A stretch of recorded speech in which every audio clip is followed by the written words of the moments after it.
아이들이 말을 잘 듣는 건 아니죠. 통제가 안 되는 아이들이 있습니다. 그런 아이를 둔 부모님들 매우 힘드시죠. 통제가 안 된다는 것은 지켜야 할 것을 지키지 않고 자기 마음대로 하는 것을 말합니다. 비유적인 표현으로 폭군이라고 하죠. 교실에서도 통제가 안 되는 아이, 그 강도는 다르지만 마음대로 하는 아이들을 해마다 만나게 되는데요. 교실이라는 한 공간 안에서 단 한 명이라도 마음대로 하다 보면은 다른 아이들이 피해를 입을 수밖에 없기 때문에 직업상 이를 결코 내버려 둘 수 없습니다. 그래서 알게 된 통제 안 되는 아이의 훈육법, 아이를 폭군이 되지 않게 하는 방법에 대해서 알려드리려 합니다. 우리 애는 기질이 너무 세 라고 말씀하실 수 있는데 그럴 수도 있죠. 사람마다 다 기질이 다르니까요. 경험상 ADHD 아이들의 경우는 정말 기질이 세서 힘들 수 있고요. 그건 내할성과 관계가 있다고 하니까요. 대부분의 기질이 센 아이들이라도 가르치는 사람이 어떻게 하느냐에 따라서 고칠 수 있습니다. 교육으로 극복 가능합니다. 대부분 양육자 혹은 교육자가 아이와의 실갱이 속에서 계속 지능 게임을 했을 때 그것이 쌓여서 결국 폭군이 되는 경우가 많습니다. 아이들은 주변 환경과 사람에 따라 달라집니다. 그래서 어머님들이 학교나 학원 상담하실 때 우리 애가 밖에서 진짜 그렇게 행동한다고요? 라고 말씀하신 경험 있으신 분들 꽤 있을 거예요. 저도 학부모 상담 때 꽤 많이 들었고요. 그렇다니까요. 특히 초등학교 저학년은 발달 단계에 따라 권위에 복종하는 경향이 크고 초등학교 시절에는 좋은 사람이 되거나 칭찬받고 싶은 성향이 큰 특징을 가지고 있습니다. 이것은 콜버그의 도덕성 발달 이론이라고 하는 교육학 이론입니다. 이는 곧 권위자, 즉 어른, 부모님, 선생님에 따라 좌우될 수 있다는 뜻. 아이들에게 어느 정도 자율성은 있지만 교육한 어른에 따라서 달라질 수 있다는 말을 또한 의미하고 있는 것 같아요. 이 교육학 이론에 대입해 보면 좋은 측면에서는 교육 방식에 따라 문제의 행동이 말끔히 고쳐질 수 있지만 다른 한편으로는 교육 방식에 따라 아이의 문제 행동이 점점 진화를 하고 점점 심각해질 수도 있다는 말이기에 가르치는 사람과 그 방식이 중요하기 때문에 이 영상 꼭 시청해 주시길 바랍니다. 아이들은 배워야 할 것들을 교육을 받으며 학습을 합니다. 그런데 다시 말하면 문제 행동도 또한 학습을 한다는 말입니다. 내가 하고 싶은데 어른들이 하지 말아라고 하는 행동 한번 시도해보고 권위자인 어른의 반응을 봅니다. 그리고 그 어른이 이를 묵인하거나 문제 행동인지 잘 모르거나 자기를 완전히 통제하지 못할 경우 마음대로 한 행동의 강도와 범위가 점점 커지게 됩니다. 처음에는 작은 행동이라 넘어가지만 화가 나면 물건을 살짝 던질 수도 있지. 이러한 행동이 점점 커져 누가 봐도 폭력적이라는 행동을 하며 그것이 빈번해지기 시작하면 그제서야 부모님은 이때 문제가 있다고 인식을 하게 됩니다. 그런데 앞서 말했다시피 아이는 하루아침에 이런 선을 넘는 행동을 한 게 아니라 작은 것부터 차근차근 교육자, 양육자의 반응을 보며 발과한 단계이기 때문에 이 말인즉슨 이 행동을 오랫동안 했다는 것이고 그것이 굳어져서 문제인식을 인식한 부모님이나 교육자가 하지 말라고 한번 강하게 교육한다고 해도 바로 고쳐지지 않는 것이 당연한 말이죠. 예를 들어 화가 났을 때 물건을 던지거나 상대를 때리는 행동을 보입니다. 사실 상식적으로 인간의 습관은 하루아침에 만드는 것이 아니기 때문에 이런 폭력적인 행동이나 다른 나쁜 습관도 하루아침에 생긴 게 아니잖아요. 시간을 두고 생긴 것이므로 이것을 고치려는 것도 적어도 그만큼의 시간과 노력을 들여야 고쳐지는 것이 당연지사 아니겠습니까? 그러나 우리 어른들은 다른 아이와 비교했을 때 그것이 눈에 띄는 잘못이므로 한 번에 고쳐질 것을 기대합니다. 우리 어른들은 주변 환경과 타인에 대한 인식이 되기 때문에 다른 아이와 비교해서 이 아이가 튀고 이 행동이 바로 튀게 보이는 것이지만은 아이의 입장에서 한번 살펴보면 이 나이의 아이들은 자기 중심적 성향이 크기 때문에 나는 오랫동안 이렇게 행동을 했고 어른들이 내가 하는 행동은 어느 정도 묵인했기 때문에 이 행동을 지속하는 것이기에 이 폭력적인 행동이 자연스럽고 그닥 특별하게 느껴지지 않습니다. 내 행동과 다른 친구의 행동을 비교해서 내 행동이 크게 잘못되었다는 타산지석 비교를 잘하지 못합니다. 다른 사람은 늘 나를 이렇게 대해왔는데 내 세계만 있기 때문에 발달 단계에서만 봐도 10살 정도까지는 자기중심적 사고가 발달했기 때문에 당연하다고 볼 수 있어요. 그래서 이 같은 행동을 고칠 때 오로지 이 아이의 입장에서 자신의 판단과 행동이 잘못되어진지 지속적이고 명확하게 반복적으로 이야기해 줘야 됩니다. 다른 사람, 다른 친구의 이야기를 하면 와닿지 않을 거예요. 이 폭군 같은 아이의 마음속 근본은 내 마음대로 하는 것이 1번이고 내가 제일 중요하고 나 말고는 아직 안중에도 없다는 것에서 출발합니다. 자기중심적이죠.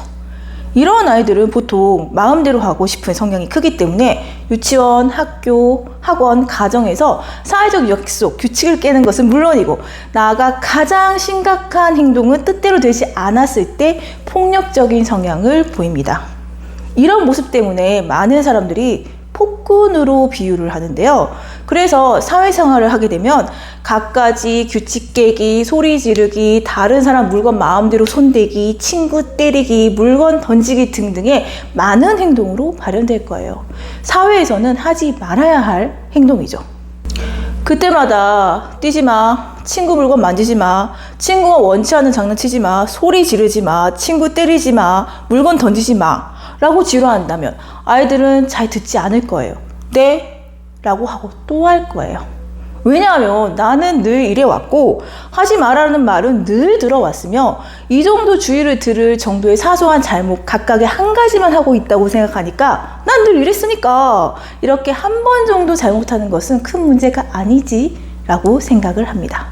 그래서 이를 교육하는 사람이 한데 모아서 일반화를 시켜줘야 해요. 같은 종류의 잘못된 행동을 많이 하고 있다고 앞서 말씀드렸듯이 철저히 이 아이의 입장에서 인지를 시켜주는 것이죠. 뛰지 마세요. 여기 있는 사람들이 다 뛰면 어떻게 돼요? 위험해져요. 그런데 왜 혼자만 마음대로 해요? 친구 물건 함부로 만지지 마세요. 내 물건 아닌 물건 마음대로 만져도 돼요?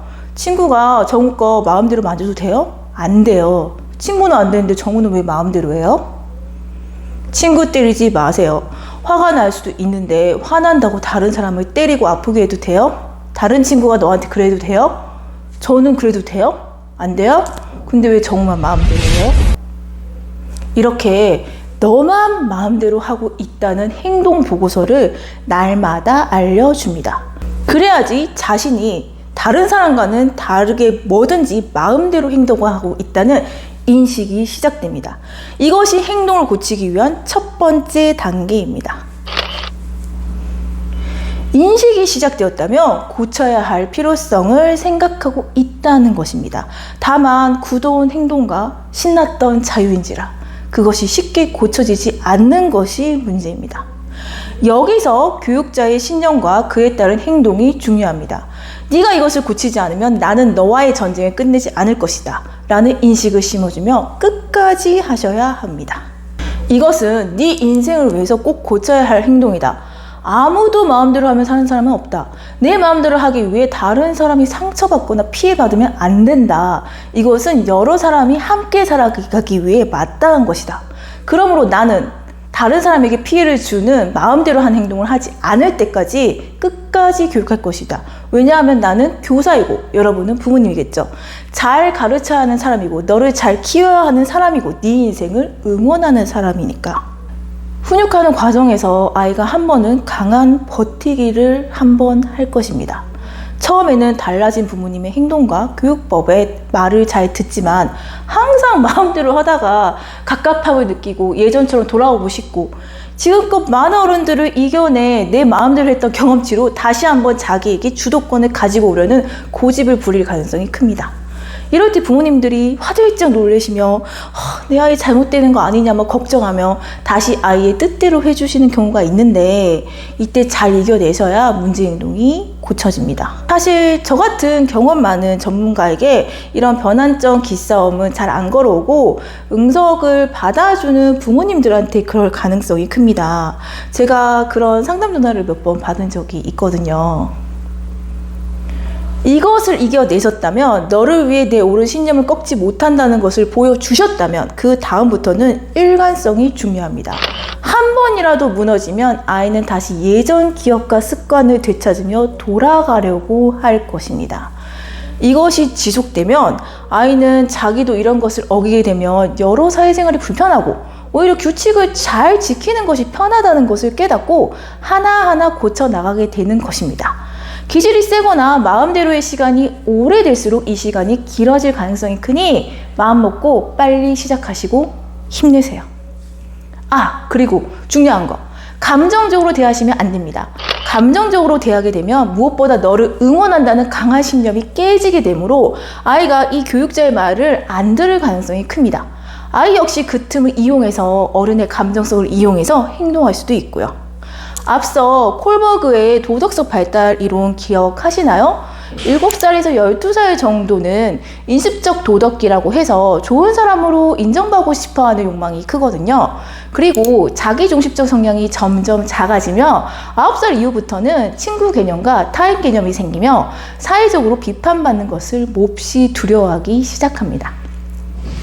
어른보다 친구들의 평판을 중요하게 생각하는 시기가 오는 거죠. 왜? 친구들이 싫어하면 나는 재밌게 놀 수 없으니까 두려운 거죠. 자신이 마음대로 하고 있다는 인식 후 굳어진 습관이 잘 사라지지 않을 때 친구들의 생각을 들어보는 것도 도움이 됩니다. 권위자 교육자의 어른의 시각이 아니라 친구들의 생각을 빌려서 들려주는 것도 도움이 됩니다. 어른도 그러하듯 인간은 사회적 동물이고 사회적 그물망을 벗어날 수 없으니까요. 저는 교사라 문제가 보통 아이들 사이에서 일어나다 보니까 친구들의 생각과 감정을 서로 말하게 듣게 하는 경우가 있는데요. 뭐든 잘하는 어른이 말하는 맨날 듣는 잔소리가 아니라 같은 종족의 친구들이 자기 모습에 대해서 이야기할 때 폭군 같은 아이들의 눈빛이 바뀌면서 경청하는 모습을 많이 보았거든요.